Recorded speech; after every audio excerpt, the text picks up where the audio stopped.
donde tú puedes seleccionar. Ya le reviso. Brandon me abrió la... Voy a poner el video porque ya aperturó la sala por equivocación, Brandon.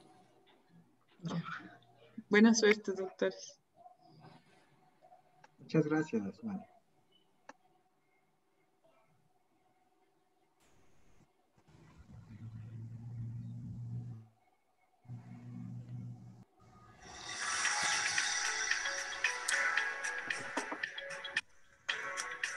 Los tiempos cambian y nos transforman, nos hacen más sabios, nos enseñan, pero sobre todo nos hacen más fuertes.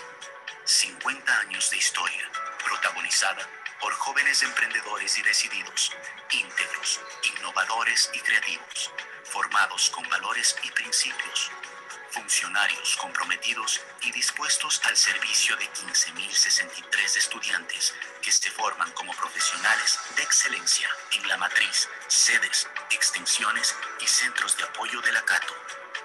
Nuestro campus, estratégicamente distribuido en el país, cuenta con instalaciones de primer nivel, matriz Cuenca, casa administrativa, miracielos, posgrados, Fab Lab, CITT, con sus laboratorios de biotecnología, microbiología, principios activos y soberanía alimentaria, contaminación ambiental y aguas residuales, psicometría y neurociencias cognitivas, simulación en tiempo real, luminotecnia, realidad virtual y realidad aumentada.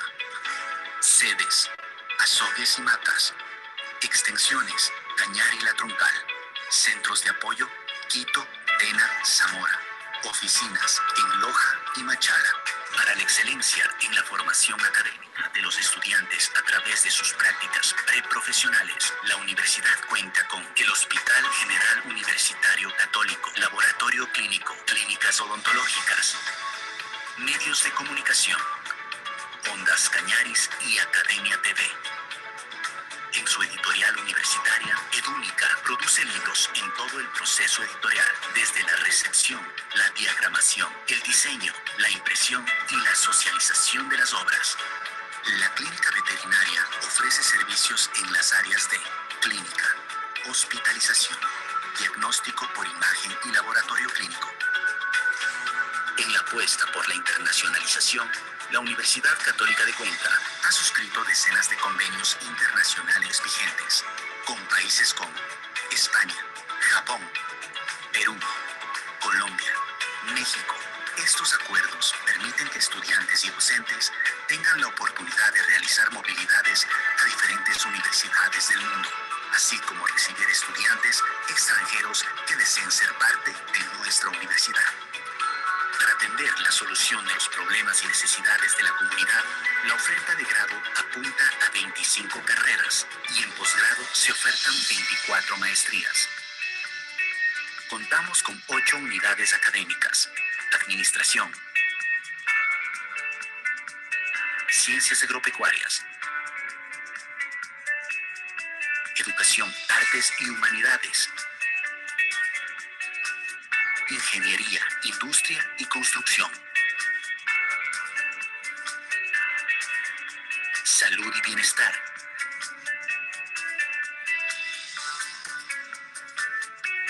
Ciencias Sociales,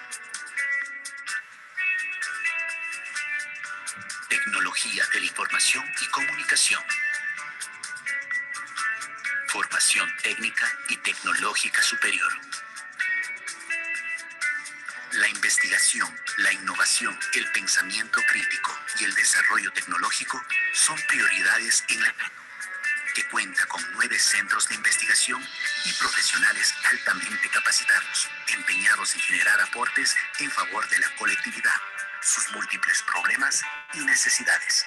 Para atención al estudiante, nuestra casa de estudios cuenta con áreas de becas y apoyo económico, área de ética y bioética, derechos humanos, defensoría universitaria, área de igualdad, área de arte, cultura, interculturalidad y deporte, área de bienestar estudiantil.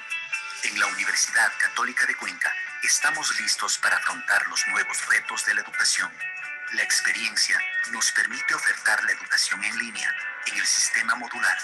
Para ello, se invierte en tecnología para garantizar que aulas virtuales se encuentren siempre disponibles para el acceso y uso de los estudiantes y docentes a través de nuestras diferentes plataformas, página web, EDEA, entorno virtual de enseñanza-aprendizaje, plataforma de videoconferencia y plataforma de gestión académica administrativa, ERP. El alma mater, a través del área de seguimiento a graduados, mantiene el vínculo con sus profesionales después de las aulas, a través de reconocimientos y encuentros, servicios y beneficios, como la bolsa de empleo, gratuidad en la inscripción de posgrados y descuentos en educación continua. El Centro de Educación Continua ofrece formación permanente a estudiantes, profesionales y sociedad en general. Con el objetivo de llegar a la excelencia académica, se ha implementado tecnología para la educación virtual a través de las plataformas digitales y soporte del equipo técnico. Gracias a ello, se desarrollan webinarios y cursos gratuitos, contribuyendo así al desarrollo del país y del mundo, con ofertas que son estructuradas pensando en las necesidades de las organizaciones, individuos y sociedad actual. La Católica de Cuenca construye el complejo odontológico más grande del país, adecuado con infraestructura y tecnología de punta, como parte del compromiso educativo y servicio a la sociedad. Somos una universidad acreditada por el CASES, resultado del aporte de toda la comunidad universitaria, autoridades, estudiantes, docentes y personal administrativo. Dentro del proceso de evaluación externa llevado a cabo en los años 2019-2020, resultado que nos compromete a seguir trabajando en pro de la mejora sistemática y continua, alcanzar altos estándares de calidad que rebasen las exigencias a nivel nacional y nos posicionen en el contexto internacional, fortalecidos a través de un sistema de calidad basados en procesos y resultados. Acreditados 2020 por el CASES, presentes en el ranking internacional QS World University Ranking. Avanzamos firmes hacia la acreditación internacional.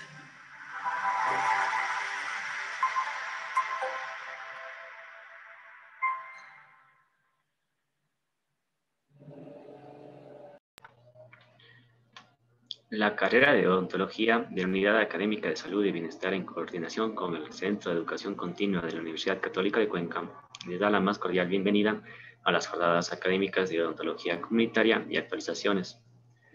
Damos paso a nuestro primer expositor, la doctora Zuli María Sagastume Cebedo, odontóloga graduada de la Universidad Mariano Gálvez de Guatemala, licenciatura en cirujano dentista, máster en rehabilitación oral y odontología cosmética de la Universidad Francisco Marroquín de Guatemala, quien expondrá el tema de silicato de litio en el sector anterior. Bienvenido, doctora.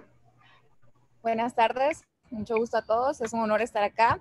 Agradezco a la Universidad Católica de Cuenca a través de la doctora Cedillo por la invitación para compartir con ustedes esta tarde. El día de hoy vamos a platicar un poquito sobre restauraciones de silicato de litio en el sector anterior.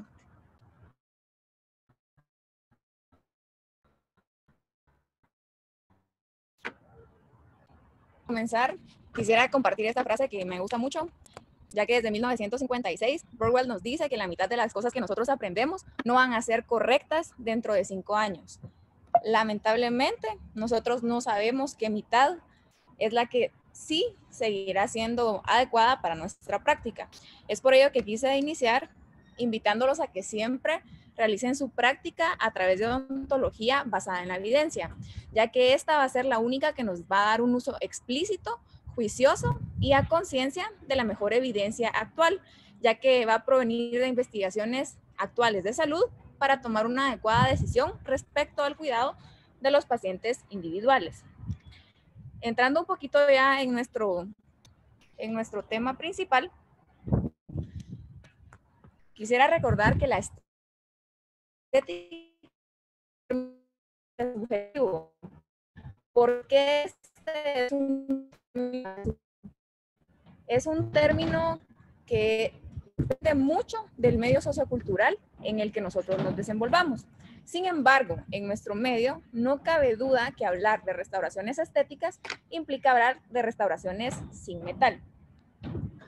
Los pacientes acuden cada vez más con nosotros para mejorar el aspecto de su sonrisa, ampliando mucho la demanda de procedimientos estéticos.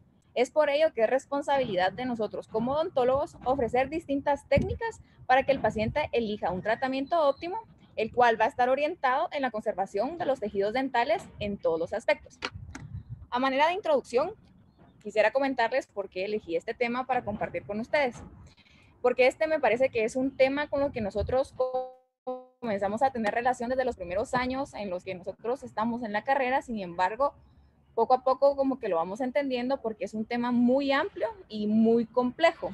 Es muy diverso en su evolución y la selección clínica nosotros la vamos logrando con el paso del tiempo y conforme nuestro crecimiento se va dando. Entonces, el día de hoy espero que al final de esta charla nosotros tengamos como un poquito más claro este tema y si hay alguna duda, pues con mucho gusto les puedo ayudar. La estética, definida por la Real Academia Española, es algo armónico que presenta una apariencia agradable a la vista. Es por ello que un tratamiento rehabilitador promete devolver una sonrisa armoniosa que a su vez la rehabilitación del sector anterior incluye en todos los casos la realización de una buena exploración y un buen diagnóstico, ya que esto nos va a poder permitir llegar a un adecuado plan de tratamiento. Cada vez que nosotros realicemos una planificación estética, nosotros debemos de considerar esta triada de planificación, la cual va a incluir parámetros estéticos, biocompatibilidad y propiedades mecánicas y funcionales, ya que integrando estos tres parámetros, nosotros vamos a lograr conseguir un mejor resultado. Especialmente porque la alta tendencia de la estética demanda la preservación de los tejidos. Todo esto en conjunto nos invita a que nosotros siempre realicemos un enfoque de planificación con una perspectiva interdisciplinar. Hablando un poquito de la historia de las cerámicas, todo comienza a partir del siglo XIX. Luego, en los años 50 y 60, ya surgen las primeras cerámicas que solo se aplicaban sobre estructuras metálicas. Durante la década de los 60, más o menos, se inició una integración metalocerámica y el espectro de color era bastante simple. El objetivo de ese momento era únicamente obtener una unión segura entre el metal y la cerámica. Evolucionando a los años 70, hubo una mejora en los materiales, ya que se hizo hincapié en poder diseñar restauraciones un poco más naturales, más individualizadas, y se introdujo una variedad de colores para una mejor caracterización. El objetivo para este momento era imitar la naturaleza lo mejor posible. En los años 80 y 90 ya empezaron a surgir un poco más de innovaciones. Las metalocerámicas pues seguían siendo el material de revestimiento número 1 y hasta el 91 fue cuando surge la primera cerámica inyectada y con esto se dio paso a la época de las restauraciones sin metal. En el año 98 hubo un avance en el desarrollo de los materiales. Surgió la primera generación de disilicato de litio.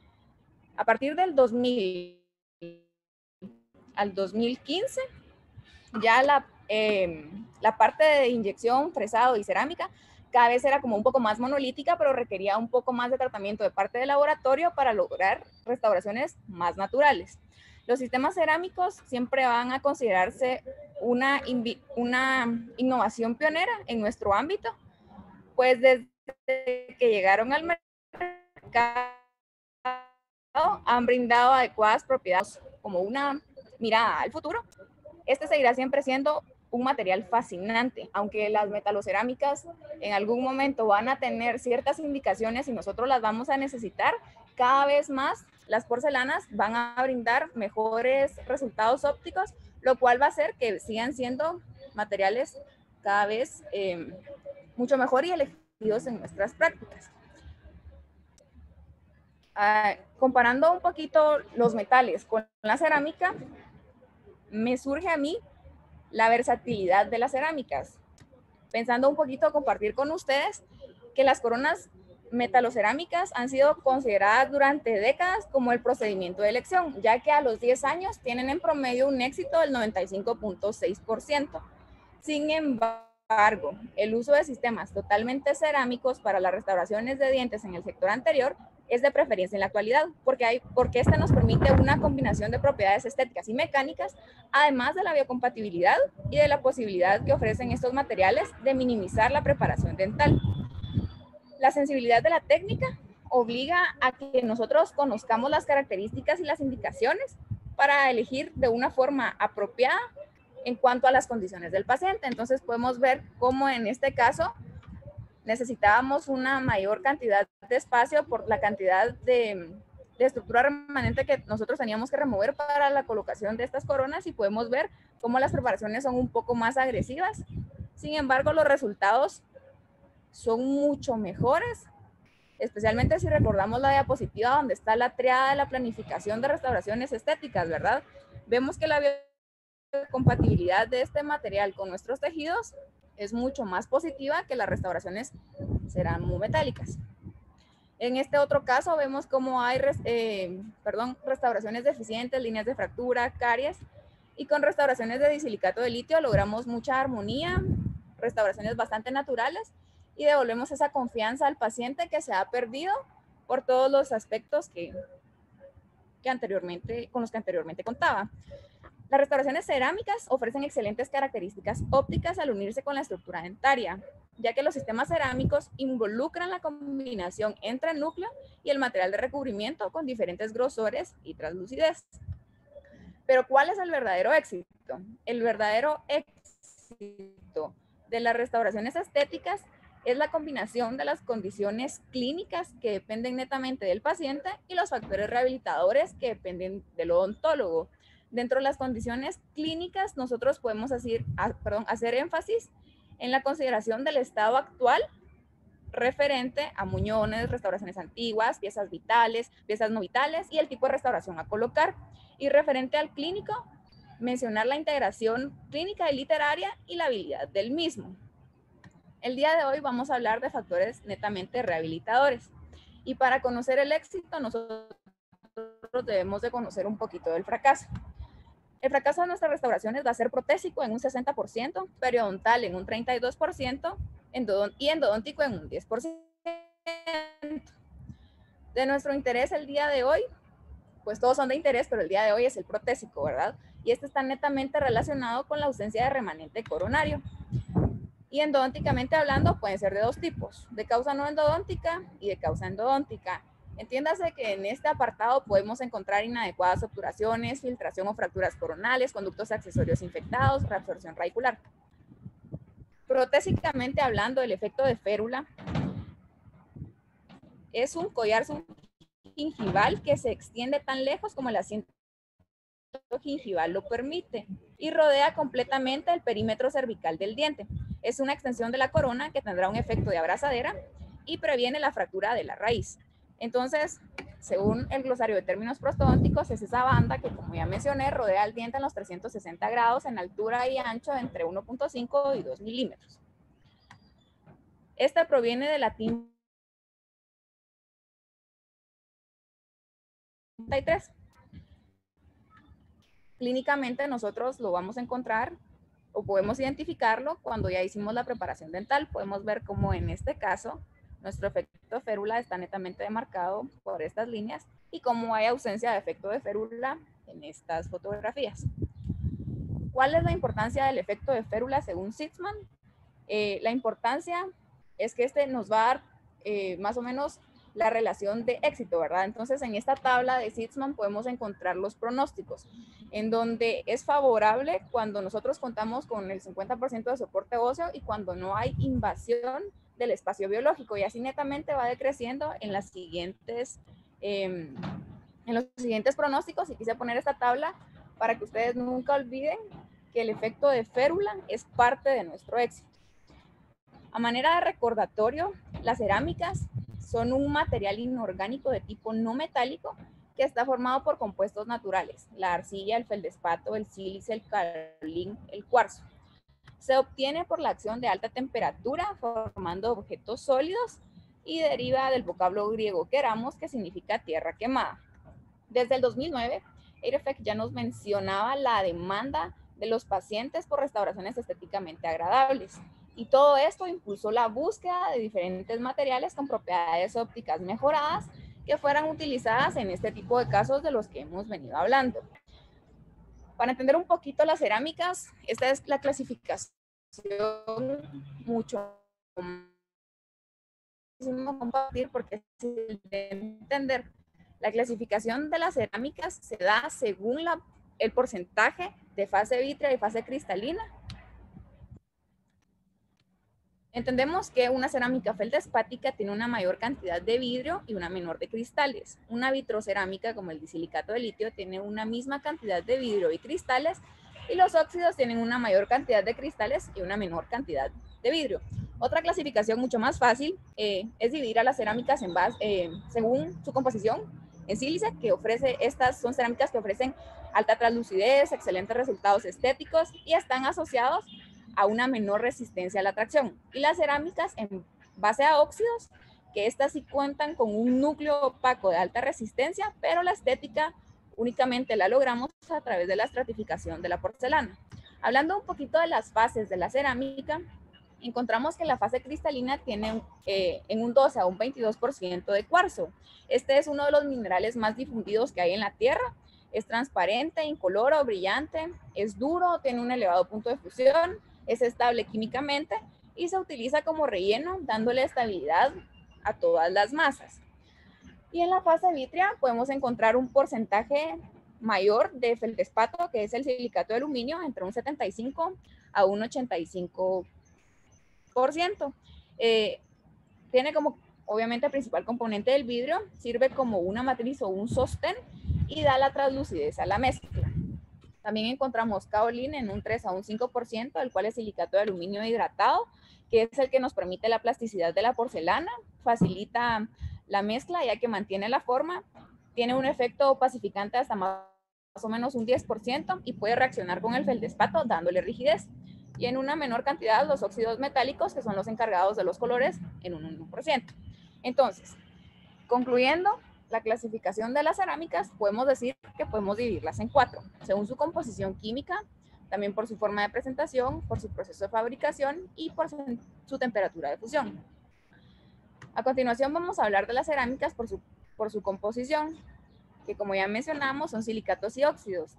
Un poco más desglosado, los silicatos son las cerámicas feldespáticas, que pueden ser de dos tipos, convencionales y de alta resistencia, siendo las de alta resistencia la leucita, el litio mejorado, o la porcelana feldespática con porcentajes de alúmina, y los óxidos, que son la alúmina y el circonio.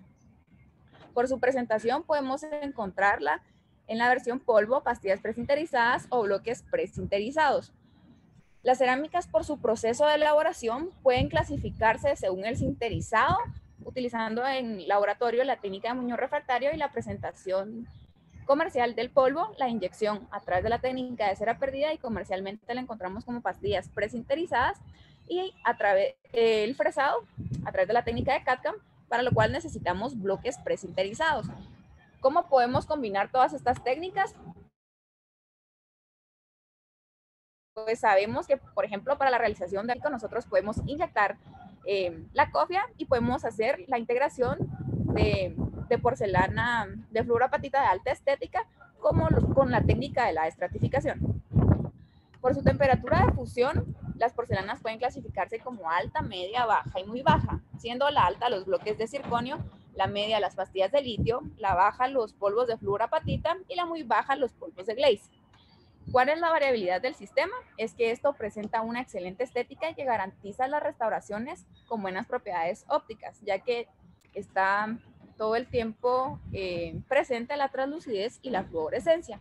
Y esto hace que sea muy similar a la propia estructura dental. El disilicato de litio es una vitrocerámica que fue introducida por primera vez gracias a Ivoclar Vivadent, más o menos en los años 2000-2001, con el nombre comercial de IPS IMAX. El disilicato de litio tiene dentro de su composición cuarzo, dióxido de litio, óxido de fósforo, alumina, óxido de potasio, entre otros. Actualmente el disilicato de litio es uno de los mejores materiales cerámicos disponibles y ofrece fuerza, estética y requiere que los pacientes todo el tiempo estén buscando opciones conservadoras, ¿verdad? Que es una de las ventajas que el material ofrece. La nueva generación del disilicato de litio presenta múltiples opacidades y es utilizado con todas las técnicas que hemos mencionado, entiéndase prensado, fresado.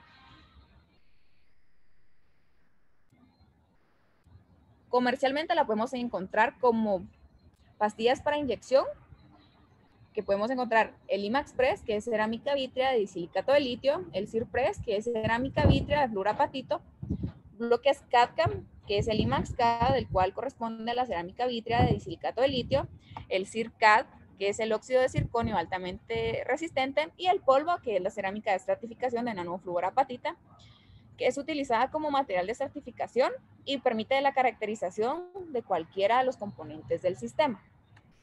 En cuanto a colores y a la distribución de clasificación de las pastillas, nosotros podemos clasificarlo en dos grandes grupos, el disilicato de litio, el policromático y el monocromático. Las pastillas policromáticas presentan una progresión de color natural, o sea, un degradado, que se selecciona en función al caso a tratar y a la técnica que nosotros vamos a emplear. Se estratifica con maquillaje o con IMAX Ceram, que es mucho más recomendable. Las pastillas policromáticas están disponibles en los bleach y en los colores A y D y presentan progresión desde dentina hacia incisal. Pueden únicamente glasearse o maquillarse, como recientemente mencioné. La pastilla de IMAXpress de alta translucidez presenta 16 colores, es de alta translucidez, muy similar al esmalte, tiene un efecto camaleónico que se adapta a la estructura dental. La pastilla de mediana translucidez la podemos encontrar A1, A2, A3, B1, BL2, 3 y 4. Es de mediana translucidez, es más brillante, obviamente que el de alta translucidez es más translúcido que el de baja translucidez y es ideal para restauraciones que necesiten maquillaje o cutback. Las de pastillas de baja translucidez también las encontramos en 16 colores, tiene un brillo y un color muy natural y previene restauraciones grises. Las pastillas de mediana opacidad es para subestructuras o para piezas que son vitales pero que tienen ciertas decoloraciones. La pastilla de alta translucidez nosotros la utilizamos para dientes que están muy decolorados, o para recubrir pilares de titanio. Y el Impulse, que básicamente son los opalescentes, que son ideales para las restauraciones delgadas en dientes vitales sanos. Dentro de las indicaciones del fabricante del disilicato de litio, nosotros podemos encontrar carillas mayores a espesores de 0.3 milímetros, tabletops mayores de 1 milímetro, inlays, onlays, coronas parciales, coronas mayores a 1 milímetro en la región anterior y posterior, puente de 3 piezas anteriores hasta antes del segundo premolar, pilares híbridos y coronas de pilares híbridos en combinación con diversos materiales.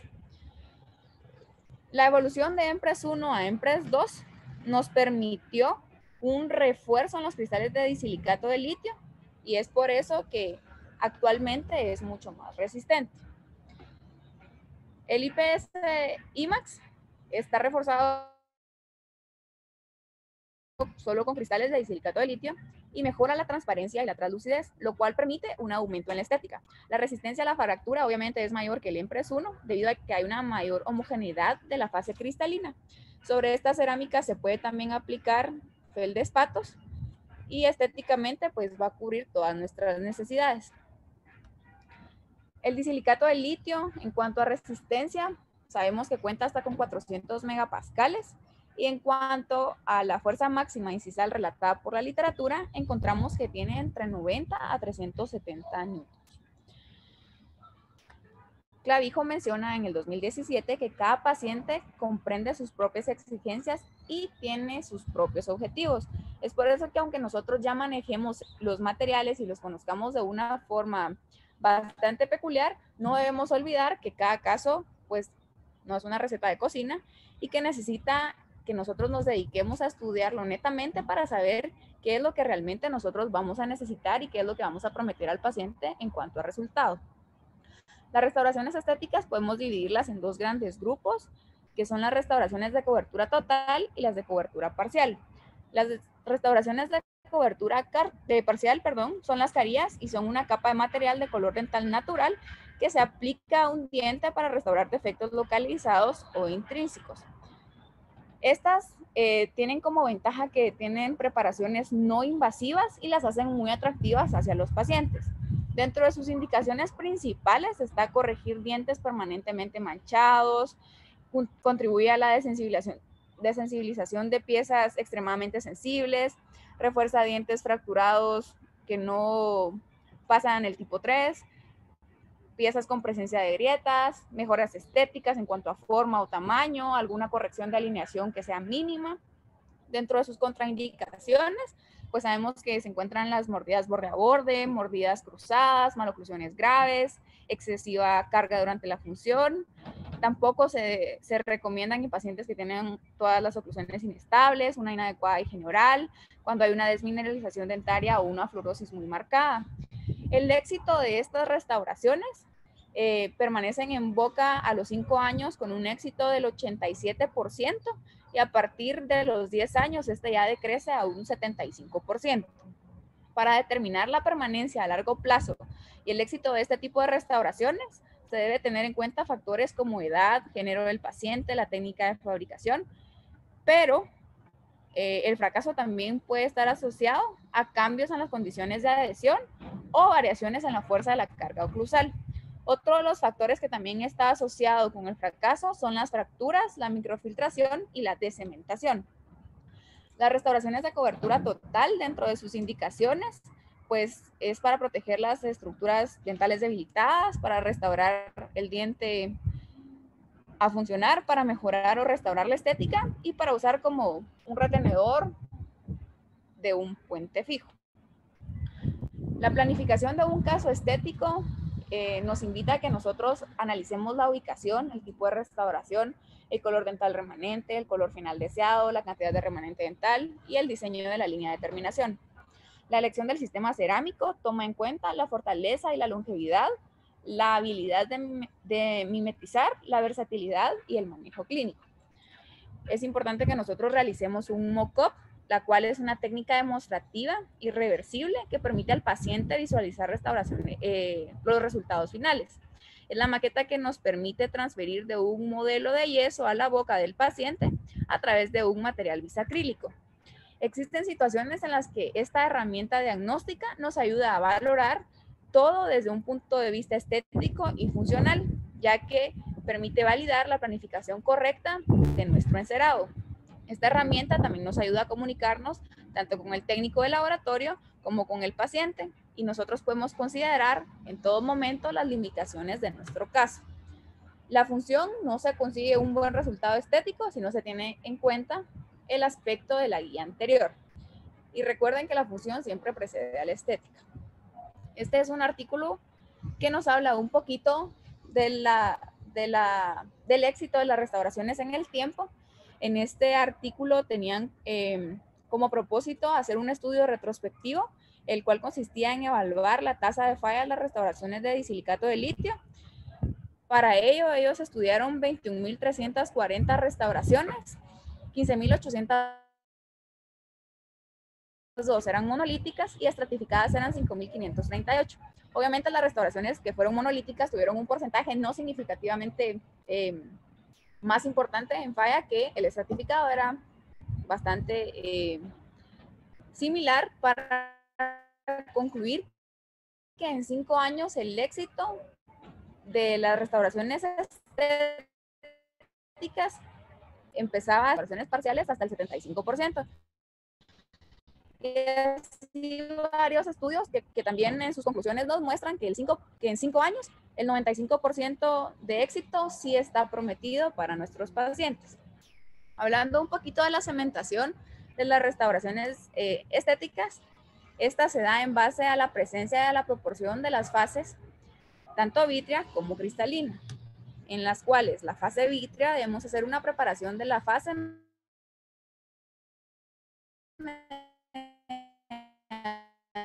grabado con ácido fluorhídrico y posteriormente la adhesión.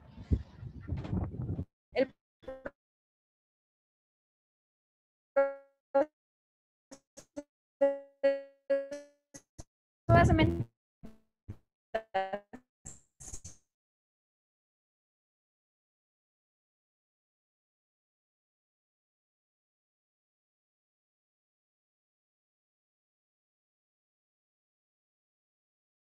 la longevidad y el éxito clínico consiguiente en el medio oral y tiene mejor estética a través del ácido fluorhídrico, según el porcentaje que nosotros utilicemos, pero el 9% lo dejamos de 15 a 20 segundos, lavamos durante 1 minuto, posteriormente silanizamos, dejamos que se evapore de forma natural y aplicamos el cemento resinoso cuando ya estamos previo a cementar. En el diente realizamos 15 segundos, lavado durante 1 minuto, aireamos sin desecar la dentina, la aplicación del sistema adhesivo y posteriormente el cemento resinoso. Traigo esta tarde este caso clínico. Esta es una paciente de sexo femenino de 38 años de edad que se presenta a la consulta y tenía como deseos sentirse mejor porque ella sentía pena al reírse. Lo primero que nosotros debemos de hacer antes de ofrecer un plan de tratamiento es conocer las expectativas de nuestro paciente, escuchar qué es lo que el paciente quiere, qué es lo que el paciente espera, qué es lo que el paciente está dispuesto a que nosotros realicemos, y después de todo esto ya nosotros podemos pues incluir en nuestra planificación todas las alternativas que nosotros podemos ofrecerle. Podemos observar que en esta fotografía del lado derecho y cómo hay patrones de desgaste porque es una paciente bruxista. Vemos que hay pigmentaciones, que hay restauraciones deficientes.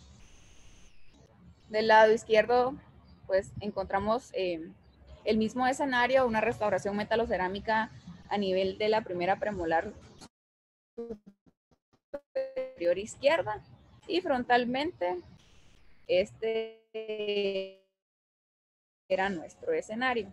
En ese momento procedimos a la toma de los modelos iniciales, los cuales son importantes, pues nos permiten realizar nuestra maqueta de encerado para posteriormente plan de tratamiento. Entonces nosotros procedemos a la preparación mínimamente invasiva. En este caso decidí la eliminación completa de la restauración interproximal y no hacer una nueva, sino que quedara a expensas de la restauración de disilicato de litio para evitar casos en el futuro por inadecuado interfase diente-restauración. Y este es el resultado de nuestro trabajo de laboratorio. Estas eran unas restauraciones BL3 de disilicato de litio, medían 0.4 milímetros. Entonces, luego de ello ya procedimos al tratamiento de la restauración con ácido fluorhídrico, el tiempo que indique el fabricante según el porcentaje que nosotros utilizamos. En este caso era el 9%, lo coloqué durante 15 segundos. Muy importante el lavado y el secado. La aplicación del dato, como mencioné anteriormente, el grabado selectivo del esmalte, lavado, secado y posteriormente la aplicación del agente de unión del sistema adhesivo y posteriormente a la cementación. Este es nuestro resultado estético una semana después de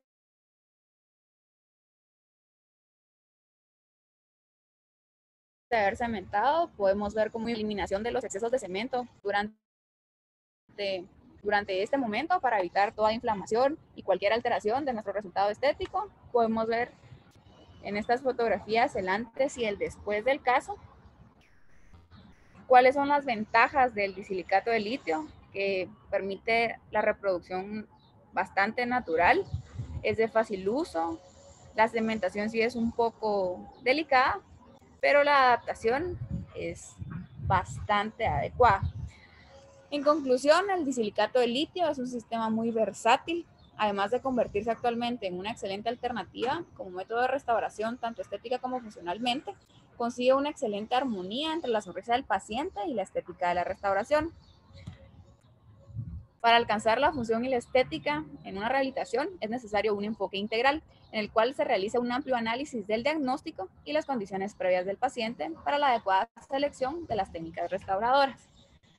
La odontología actual se enfoca cada vez más hacia la conservación de los tejidos dentarios y la aplicación de la mínima invasión. Para lograrlo, se debe estudiar ampliamente los materiales disponibles y las nuevas técnicas. Y para que no olviden, quise poner esta diapositiva porque actualmente por toda la demanda estética que tenemos, hay muchos casos que no podemos realizar un diseño de sonrisa y es importante siempre ser conscientes que la función será siempre nuestro primer objetivo. Muchas gracias.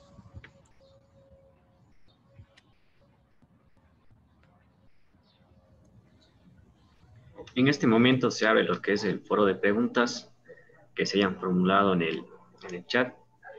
La primera pregunta, doctora, que se ha formulado es: doctora, buenas tardes, excelente ponencia. Mi pregunta es: ¿cuál considera usted que es mejor, el sistema de adhesivo que se puede usar en carillas de silicato de litio? El mejor sistema de adhesión que tú puedes usar es el que tú mejor dominas. En este caso yo utilicé el sistema de Buclar Vivadent, que es el gold estándar de 3 pasos.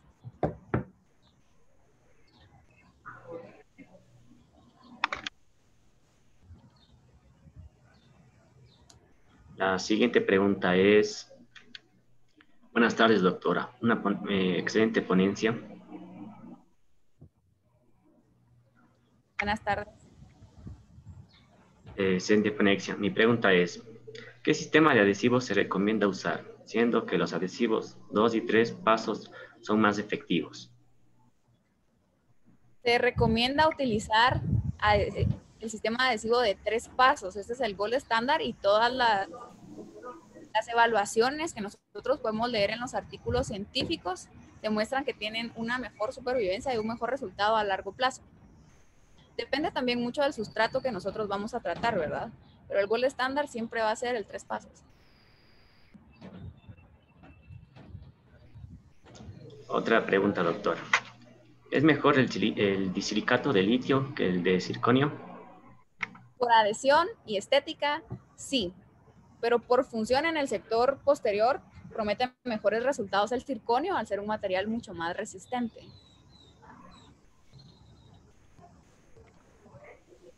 Estas serían las preguntas, doctora. En este momento agradecemos la intervención de la doctora Patricia Fernando. En este momento agradecemos su ponencia y esperamos tenerle en espacios en una próxima ocasión. Gracias. Muchas gracias. Ahora presentamos a nuestro segundo expositor, el doctor Patricio Fernando Sarmiento Criollo, doctor diplomado superior en odontología restauradora y estética dental, especialista en docencia universitaria, magíster en ciencias odontológicas, con mención en odontología restauradora, quien expondrá el tema trastornos del sonido del habla, alteraciones que el odontólogo debe conocer. Bienvenido, doctor.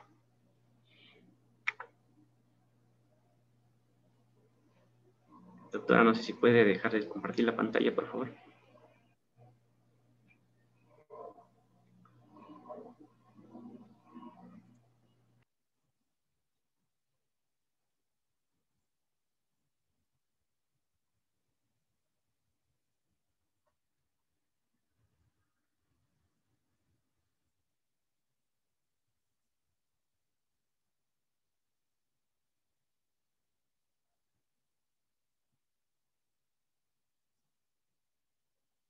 Buenas tardes. Buenas tardes, doctor. Hola, buenas tardes. Hola. Muy buenas tardes con todos. Me siento muy gustoso y honrado de la presencia de cada uno de ustedes. Hoy vamos a iniciar con un tema que cumple específicamente el odontólogo y de sobremanera los y las estudiantes de nuestra carrera, misma que de cierta manera ayudaría directa o indirectamente con el tratamiento integral de nuestros niños que son atendidos en comunidad.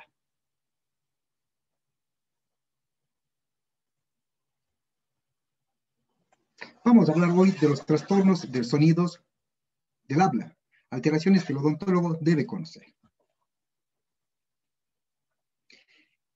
¿Qué debemos conocer Debemos conocer las distintas alteraciones del habla en los niños que pudiésemos encontrar a pacientes que atendemos en nuestras comunidades.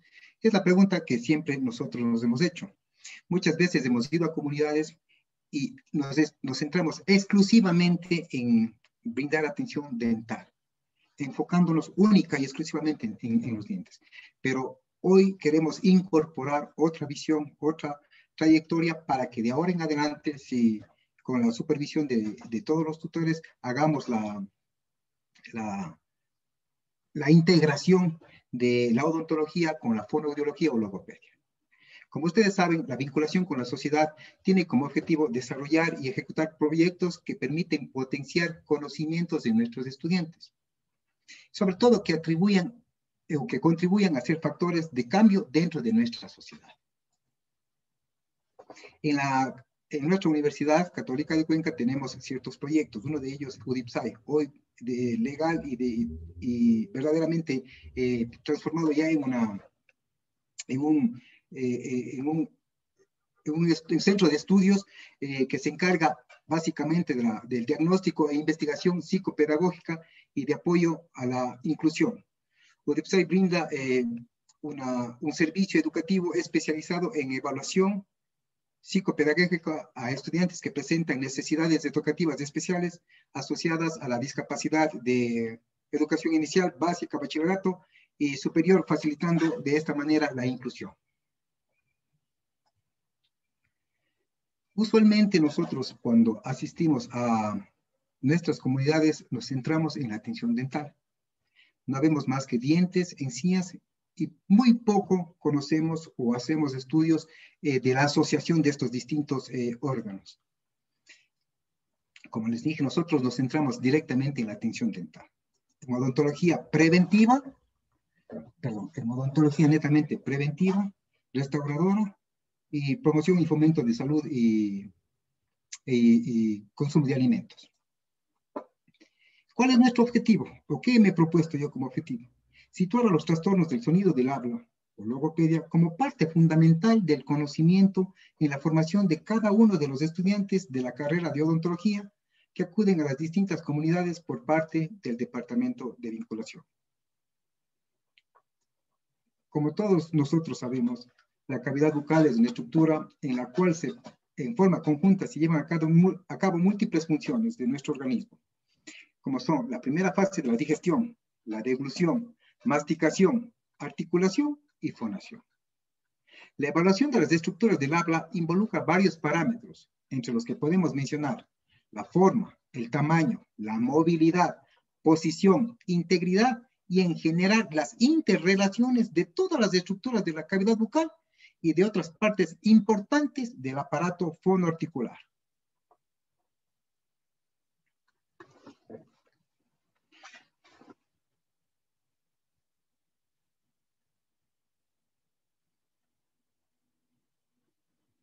El aparato fonoarticulador está conformado por labios, maxilares, paladar duro, paladar blando, úvula, lengua, faringe y piezas dentarias.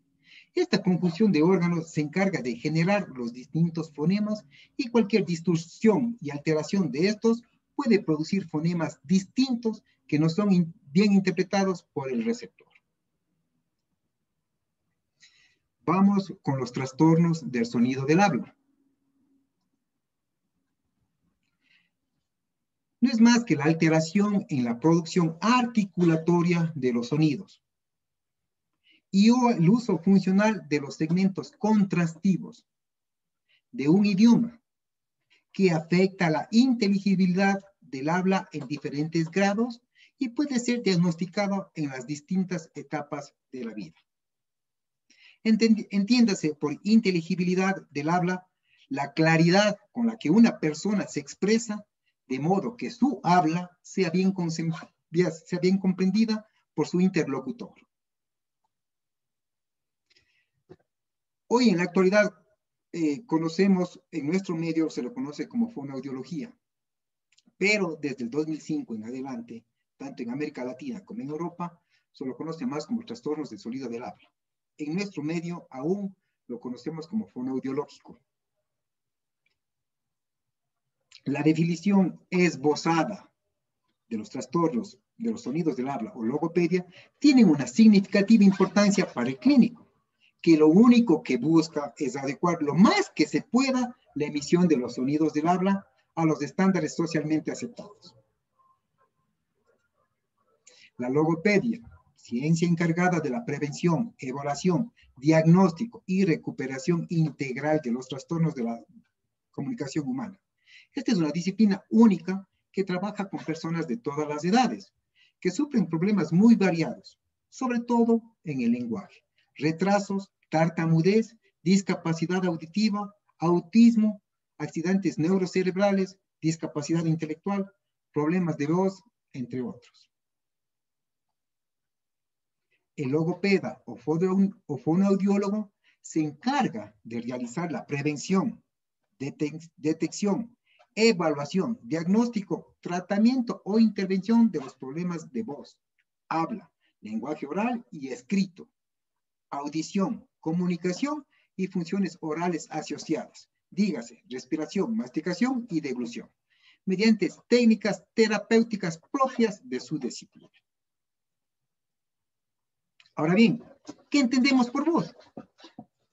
Todos sabemos que la voz no son más que sonidos que se producen cuando el aire pasa desde los pulmones a través de la laringe.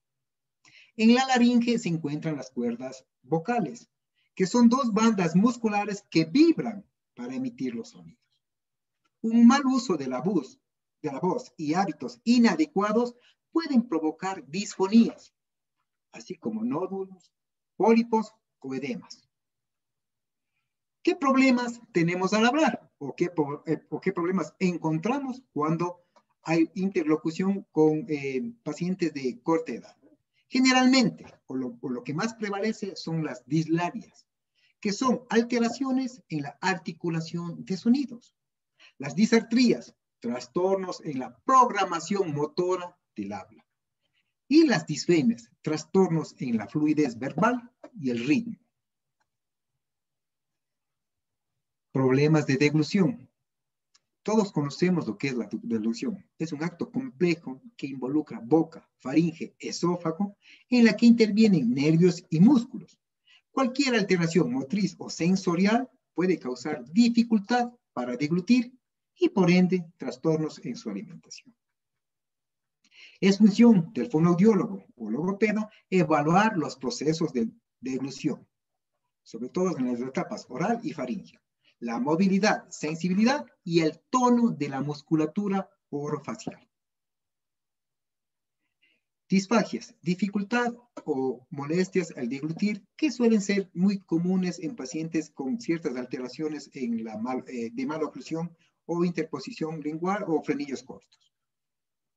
Problemas de lenguaje. Como todos sabemos, el lenguaje es el sistema a través del cual las personas se comunican. Nos hacen conocer sus ideas y sentimientos. Se puede distinguir entre el lenguaje comprensivo y el lenguaje expresivo. A este grupo pertenecen trastornos específicos del lenguaje, la dislexia, que no es más que la discapacidad de aprendizaje en lectura, o afasias, que son trastornos por daños en la parte del cerebro que controla el lenguaje. Prevalencia, sintomatología y factores etiológicos. Si hablamos de prevalencia, actualmente, hoy en día, no existen datos precisos. Únicamente existen investigaciones que no aportan 100% con la información necesaria para el efecto, ya que por la serie de variables, por las definiciones operacionales del trastorno, no están claramente establecidas, lo que hace inconsistente la identificación en porcentaje. Pero podemos afirmar que de cada 3 estudiantes, al menos 3 presentan dificultades para la pronunciación y articulación de las palabras. No obstante, existe consenso casi generalizado a la hora de afirmar que los varones son los más afectados y que las condiciones socioeconómicas bajas inciden en este tipo de trastornos. Sintomatología. Con respecto a la sintomatología, esta puede ser de orden fonético o fonológico. Si hablamos de alteraciones fonéticas a la incapacidad de producir, articular correctamente los sonidos esperados a una determinada edad cronológica. En tanto, las alteraciones fonológicas, hablamos del uso inadecuado de los segmentos contrastivos, fonemas, esperados para una determinada edad cronológica. Y en tanto que las alteraciones fonéticas fonológicas coexisten errores fonéticos y fonológicos, aunque el número de signos, gravedad o intensidad e inicio de los mismos varía de sujeto a sujeto. Etiología. Etimológicamente hay dos grupos. Grupo de causas conocidas, en los cuales se incluyen aquellos individuos que evidencian alteraciones morfológicas, neuromotoras, auditivas y o cognitivo-lingüísticas que justifican el trastorno de los sonidos del habla. En tanto que los grupos de causas desconocidas o idiopáticas son originadas por particularidades genéticas vinculadas al procesamiento lingüístico y o control motor del habla y o por otitis recurrentes, según Giroud y Rousseau. Ejemplificando este planteamiento, tenemos que los trastornos del sonido del habla por alteración fonética de origen morfológico, frenillo lingual, fisura nasopalatina, mala oclusión, anodoncia, entre otros. Y los trastornos de los sonidos del habla por alteración fonológica de origen sensorial auditivo se deben a la percepción fonológica o pérdida auditiva progresiva o en ese momento. Vamos ahora con las alteraciones orales en la emisión de fonemas.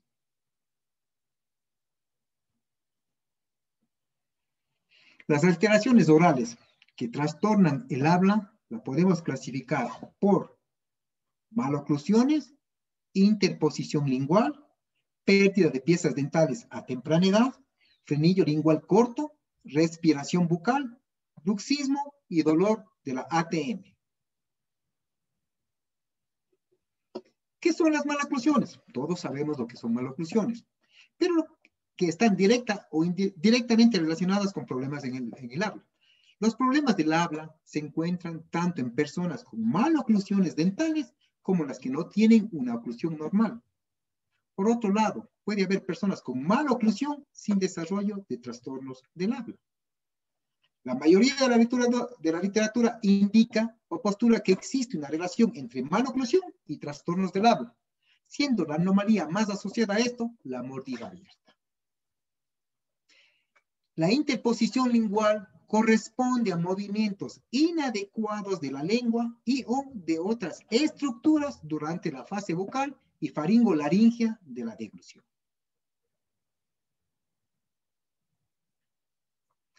La pérdida temprana de dientes temporales, dígase en este caso de incisivos superiores o inferiores, comprometerá la estética y producirá como efecto primario alteraciones en el desarrollo fonético, sobre todo cuando el niño comienza a hablar, ya que existen muchos sonidos que requerirán que la lengua toque la parte palatina de los incisivos. Hablamos de la T y la D. El frenillo lingual corto o anquiloglosia dificulta la elevación normal de la punta de la lengua para la pronunciación de los sonidos. La T, la D, la N, la L. No obstante, los niños se adaptan con facilidad a este problema y su pronunciación es aceptable. Pero cuando es extremadamente corto, ya la liberación, se hace necesario la liberación quirúrgica de esta restricción, que va a facilitar la pronunciación de ciertas consonantes. La respiración bucal, muy frecuente en la población infantil, constituye un llamado síndrome del respirador bucal, que puede ser diagnosticada por causas obstructivas o anatómicas o por hábitos. Las repercusiones son variadas. Se altera la forma del paladar, el equilibrio corporal, la articulación del habla, el tipo de deglución, la alimentación y además interfiere también en otras funciones expresivas. El bruxismo y dolor en la ATM. El bruxismo es el hábito involuntario de apretar o rechinar los dientes conscientes o inconscientemente. Por lo tanto, deriva o provoca dolor a nivel de la articulación temporomandibular. Las alteraciones en cuanto a movimiento y tonicidad pueden interferir en la dinámica de la fonación, articulación y resonancia. Como consecuencia de estos problemas, pueden aparecer trastornos como son desviación de la mandíbula hacia un lado, derecho o izquierdo, lengua retraída y rígida, dolor facial, cuello y hombros. La persistencia de estas patologías puede ocasionar desgaste de piezas dentarias o desarrollo exagerado del músculo macetero. Fonética y fonología. ¿Qué es el habla? El habla es un proceso que puede ser modificado por diversos factores, ya que los sonidos que se transforman en palabras se generan debido a la articulación conjunta de labios, dientes, paladar y lengua. Por eso es importante la armonía del ambiente dental, que influye en la postura y acomodo de la lengua al hablar y consecuentemente en la calidad de la articulación de los fonemas. Un fonema es una unidad mínima de articulación cuyo sonido puede ser vocálico o consonántico. La unión o concatenación de los fonemas produce morfemas. Por ejemplo, la A o la G. Cada letra es un fonema, que a su vez se escribe entre grafemas, es decir, diagonales que encierran una letra. La combinación de estos fonemas dará como resultados morfemas, unidades mínimas con significado. Tenemos fonemas consonánticos. Como su nombre lo indica, son aquellos sonidos que derivan de las consonantes. Tipos de fonemas consonánticos. Según la posición de los órganos de la boca, tenemos bilabial, en donde los labios se tocan. Por ejemplo, la P, la B, la M, mamá. Labio dental. El labio inferior se toca con los dientes superiores de la boca. Por ejemplo, la F, fin. Interdental. La lengua se ubica entre los dientes. Zorro. Dental. En este caso, la lengua se ubica detrás de los dientes superiores, como por ejemplo tenemos la T y la D. Diente. Alveolar. La lengua debe ubicarse sobre la raíz de los dientes superiores, por ejemplo, S, L, R, R, N. Palatal. La lengua choca contra el paladar. Por ejemplo, la Ch, la L, la Ñ o la Y. Y por último tenemos la velar. La lengua debe colocarse sobre el velo del paladar. Por ejemplo, la K, la G, la J. Gato. Según el modo de articulación, tenemos fonemas oclusivos, en donde la boca mantiene un cierre momentáneo o total. Dado. Fricativo. El aire ingresa a la boca y pasa rozando, produciendo el sonido. Cilia. Africado. Se produce el sonido por oclusión y después sucede una fricción. Chocolate. Lateral. El aire ingresa y roza los laterales de la cavidad de la boca. Loro. Vibrante. El aire ingresa y realiza una pequeña vibración de la punta de la lengua al pasar. Ruta. Rama. Nasal. Se presenta cuando una parte del aire sale por las fosas nasales. Ñandú. Mañana. Según el sonido que producen, tenemos sonidos sordos en donde no existe vibración de las cuerdas vocales. Papá.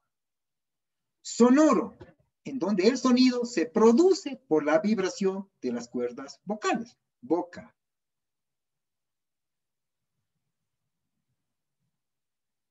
Fonemas vocálicos. Según el punto de articulación, tenemos que en la zona, se puede producir la articulación en la zona anterior, elefante. Zona central, lata. Zona posterior, oso. Según el modo de articulación, tenemos abierta, auto, semiabierta, estrella, cerrada, iglesia. El punto de articulación se refiere a los puntos que tocan los articuladores al momento de emitir o articular un fonema. Estas son exactamente. Tenemos una anterior, media y posterior. Y en cambio, el modo de articulación deriva de la forma en que el aire sale rozando los articuladores.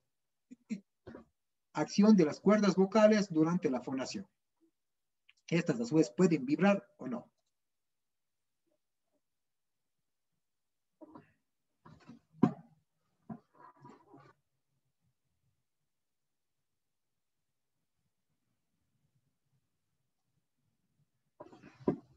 Alteraciones del habla. Existen básicamente 4 tipos de alteraciones del habla. Disartría, que no es más que el trastorno de la articulación del habla asociado a un daño neurológico.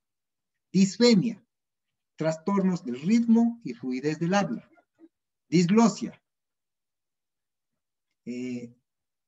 trastorno de la articulación del habla debido a una alteración anatómica y funcional de los órganos periféricos activos y pasivos. Dislalia, siendo entre otras la dislalia la alteración más frecuente en escolares. Las dislalias se definen como un trastorno de la articulación de los fonemas, el cual es el resultado de la incapacidad para pronunciar o formar correctamente ciertos fonemas o grupo de estos. Tenemos ejemplos de disfemia, disartría, dislalia y disglosia. Usualmente, cuando nosotros hacemos un diagnóstico dental en niños, no enfocamos o no hacemos alusión alguna al efecto de hablar. Únicamente, como dije hace un momento atrás, nos dedicamos o centramos en dientes y encías. No interactuamos. De ahí es la propuesta de ahora en adelante de interactuar, preguntar. Si nosotros preguntamos el nombre o qué programa de televisión es el favorito, siempre muchas de las veces escuchamos al papá o a la mamá, dándole apertura más o escuchando más al papá o mamá sin escuchar la pronunciación o la conjunción de movimientos que los niños realizan.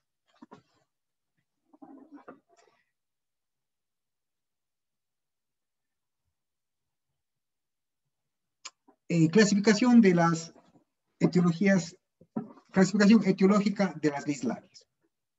Nosotros tenemos dislalias evolutivas, audiógenas, orgánicas y funcionales. Si hablamos de evolutivas, van evolucionando conforme avanza la edad cronológica. Las audiógenas hacen referencia a los trastornos o anomalías en cuanto a la percepción auditiva. Las orgánicas en cuanto a la morfología misma de los componentes que intervienen en el aparato fonoarticular, y las funcionales, como su nombre lo indica, hacen referencia estrictamente a la función. Dentro de las dislalias orgánicas tenemos las dislalias labiales, en donde pudiera existir alteración, hipertonía o hipotonía labial. Disglosias mandibulares relacionadas estricta o estrechamente con el tamaño de los maxilares o superior o inferior. Disglosias linguales, forma, tamaño, consistencia de la lengua. Disglosias palatinas, fusión entre, profundización exagerada de paladar. O disglosias dentales, alteraciones en la morfología, posición o caries dentales presentes en boca. Las dislalias pueden presentarse como 3 tipos de alteraciones. Pueden ser por sustitución, en donde en edades iniciales él o los niños pueden sustituir las palabras, como por ejemplo, en vez de decir carro, dicen cardo. O también pueden ser por omisión, en donde omiten la construcción de un fonema total. Pueden pronunciar lápiz en vez de lápiz. O por distorsión, en donde confunden las vocales. Casa por casa. En resumen, de todo este ejemplo que hemos puesto en cuanto a la pronunciación y de fonemas vocálicos y consonánticos, existen varias investigaciones. Peña y sus colaboradores en una investigación realizada en Colombia destacó que la prevalencia de maloclusiones en pacientes dislálicos llegaban a un 68% de casos, en tanto que un 32% no presentaban trastorno articulatorio, presentaban trastorno articulatorio sin presencia de maloclusión. De esta manera se puede corroborar que los problemas del habla no siempre van acompañados de maloclusión dental. López, en México, no encontró asociación entre el grado de maloclusión y pronunciación de fonemas al hacer su estudio con la posición de los bordes incisales y borde bermellón del labio. Por lo que los autores indicaron que el problema no es una relación simple de causa y efecto, puesto que algunas de las maloclusiones provocan anomalías fonéticas. Relación logopedia-odontología.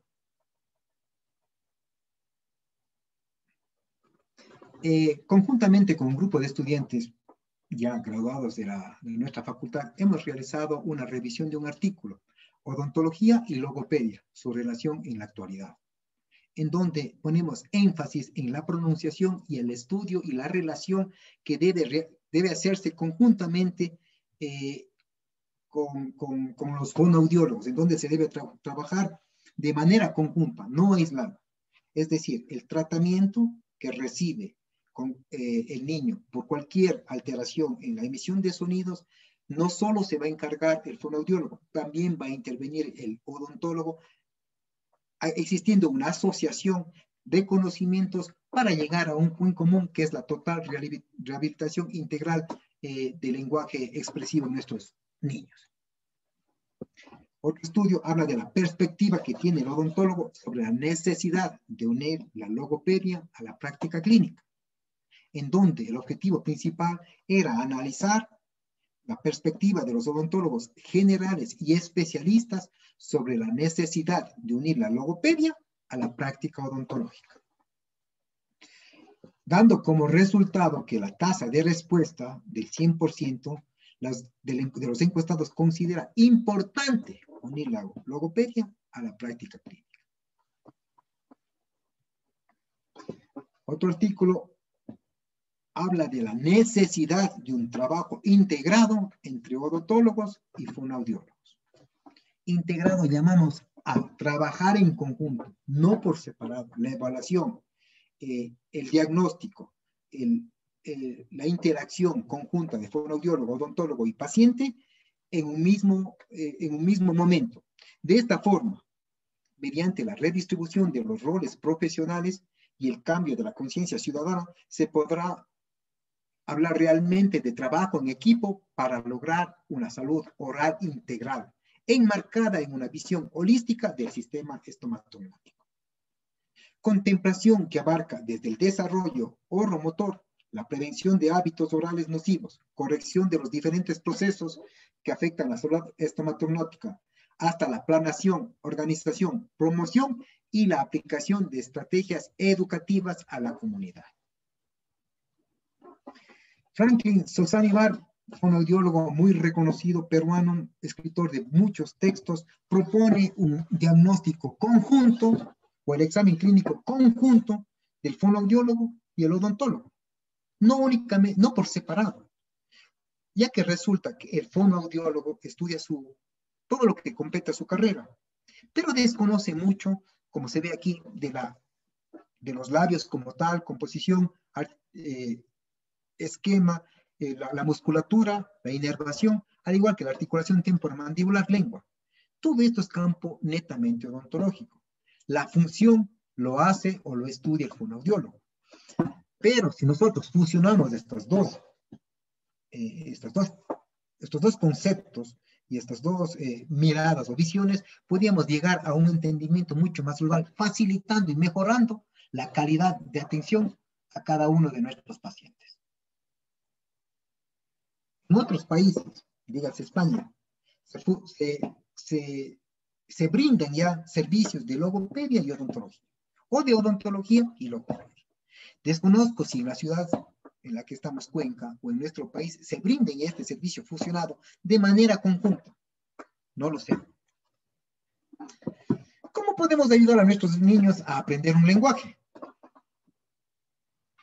Obviamente nosotros, al ser padres y tener ligero conocimiento, somos cuidadores, al igual que los maestros, durante los primeros años de vida de nuestros niños.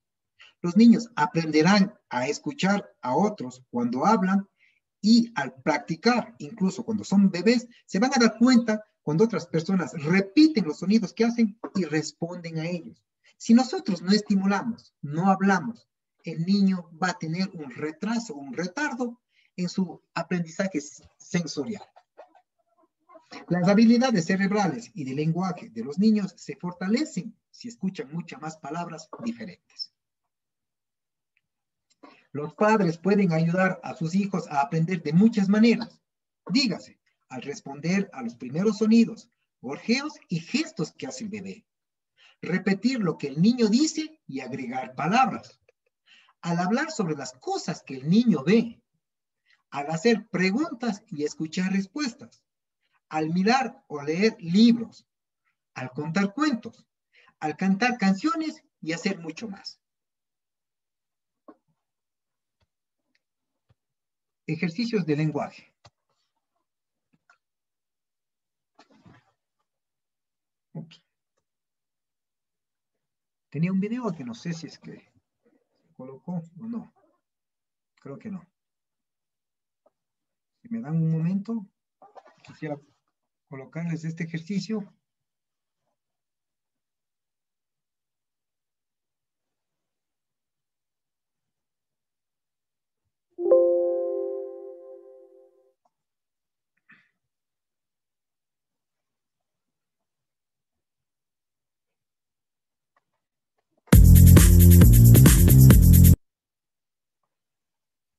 No puedo.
Este tipo de ejercicios nos va a dar cuenta, podremos caer en cuenta de la conjunción de todos los distintos órganos que interfieren en el sistema estomatognático. El movimiento es mucho más apreciable. El simple hecho de elevar, mover, sacar la lengua, soplar, hacer el movimiento de beso, vamos a tener cuenta de todo el aparato fonoarticulador entra en acción, y sobre todo si es que tenemos que trabajar en uno de esos segmentos. Para concluir, no está por demás hacer ciertos ejercicios cuando sospechamos de que el niño no pronuncia bien o tiene trastornos en el sonido del habla. Hay un sinnúmero de ejercicios. Ustedes conocen distintos trabalenguas. Me ha llamado mucho más la atención porque se enfoca más en el mayor número de problemas que tienen hoy por hoy los niños de 4, 5 y 6 años.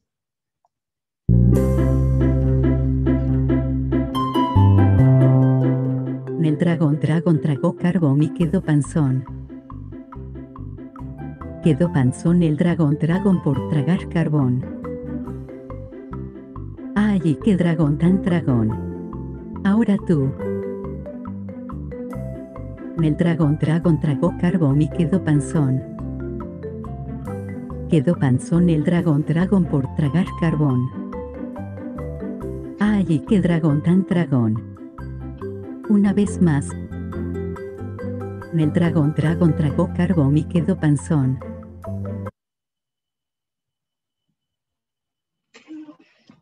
Es una de las fotografías de las tantas veces que hemos salido a vinculación en la parte costanera de nuestra provincia de La Suay, con un grupo de estudiantes.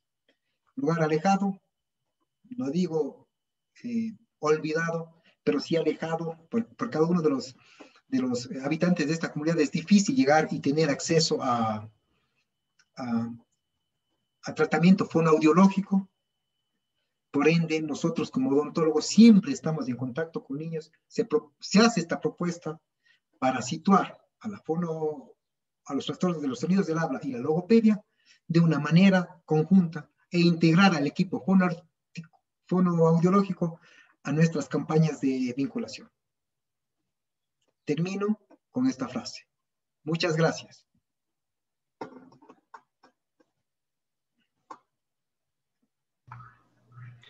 Perfecto, doctor. En este momento se abre el foro de preguntas en base a las interrogantes que se formulen en el chat por los asistentes. Tenemos la primera pregunta. Buenas tardes, doctor. Excelente ponencia. Mi pregunta es, ¿cree usted que debería implementar fichas para el diagnóstico de trastornos del habla en el consultorio? Fichas como tal, no. Lo que sí, tener un conocimiento general como el que acabo de exponer y adentrarnos en esta parte, porque si queremos nosotros brindar o dar un tratamiento integral, deberíamos hacerlo y buscar fusionar nuestra consulta con los audiólogos o logopedas. Pero si lo vamos a hacer de manera únicamente a manera de integrar o de brindar atención mejorada a nuestros niños, sí. Podríamos valernos de una ficha, justamente como la que presenté, es totalmente completa. Pero más que eso, nosotros vamos a buscar la emisión de sonidos y y percibir auditivamente si es que hay o no esas falencias. Perfecto, doctor. Otra pregunta. Si el trastorno del habla es por anquilogosia, ¿cómo se trata? Buena pregunta. Si es que se sometió ya a un diagnóstico odontológico, el odontólogo o la odontóloga que la revisó debe haber visto o diagnosticado la anquilogrosia o el frenillo lingual extremadamente corto. Nosotros lo que hacemos muchas de las veces es decir, saque la lengua, diga ah, o la emisión de ciertos fonemas. Si es que se ve impedido ya totalmente, la única manera de restablecer la funcionalidad es mediante cirugía, directamente al cirujano oral o bucal. Tenemos otra pregunta, doctor. Dice, excelente ponencia. ¿Desde qué edad se puede diagnosticar alteraciones de habla en los niños? Perdón, no lo escuché. ¿Desde qué edad se puede diagnosticar alteraciones del habla en los niños? Bueno, si nosotros nos remontamos a cuando nuestros hijos estaban mucho más pequeños, la emisión de sonidos o pronunciación de ciertos fonemas claros, concisos o guturales comienza desde los 8 o 9 meses de edad. Bueno, un poquito menos también. Entonces, podemos hablar de anomalías ya definidas cuando encontramos ya alteraciones en la conjunción de fonemas. Dígase, año y medio o 2 años. Ahí podríamos decir que ya existe alteración.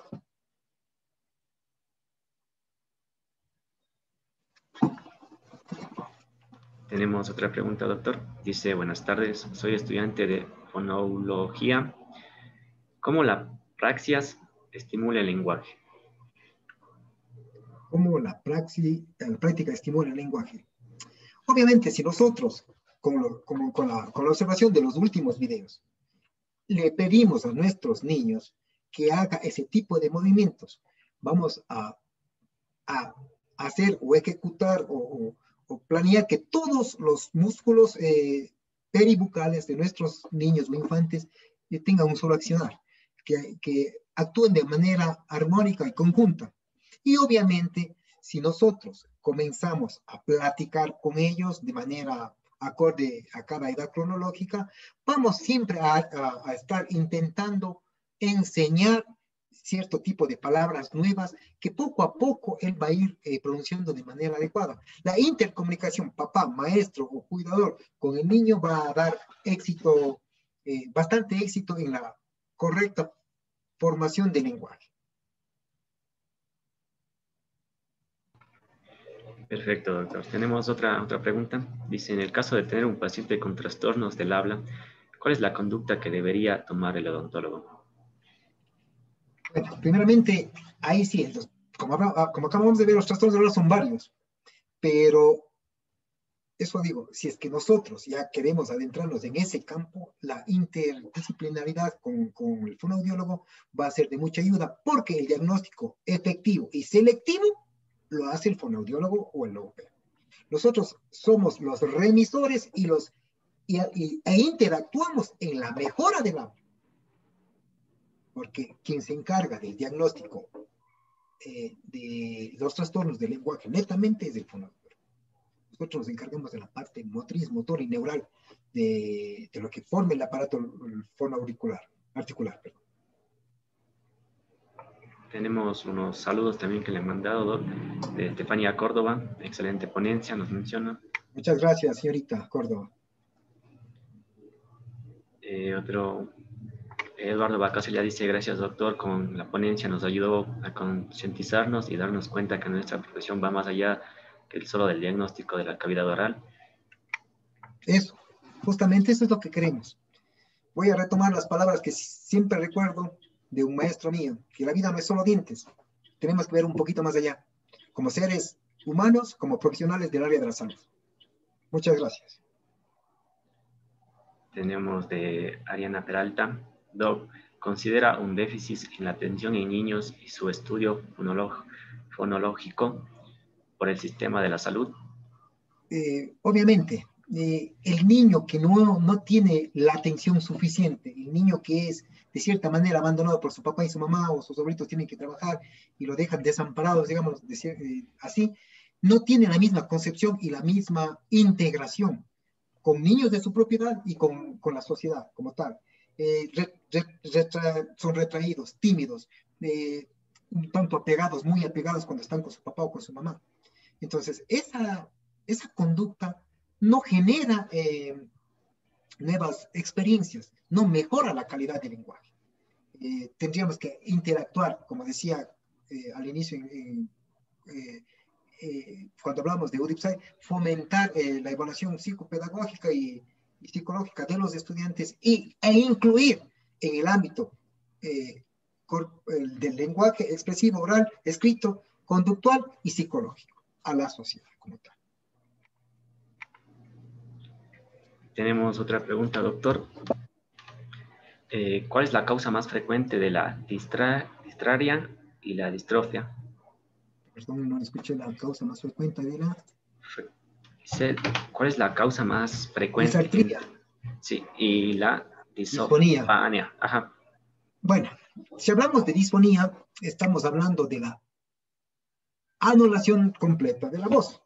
Entonces, en edades tempranas, puede ser cambios bruscos de temperatura y el esfuerzo o exceso de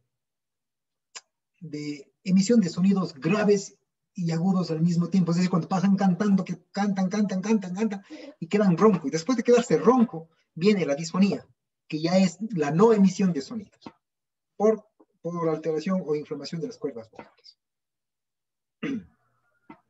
Ya, perfecto, doc. Tenemos algunos saludos y algunas preguntas, pero por tiempo creo que ya hay que cerrar la sesión. Muchas gracias a todos ustedes. Mis más sinceros felicitaciones y a todos y cada uno de los organizadores. Muchísimas gracias, compañeros. Agradecemos la intervención, doctor, y esperamos tenerlos nuevamente en espacios similares o en una próxima ocasión. Muchísimas gracias, compañero. Gracias, Brandon. Damos por cerrado las intervenciones de este día dentro de las jornadas académicas de odontología comunitaria y actualizaciones. Muy buenas tardes.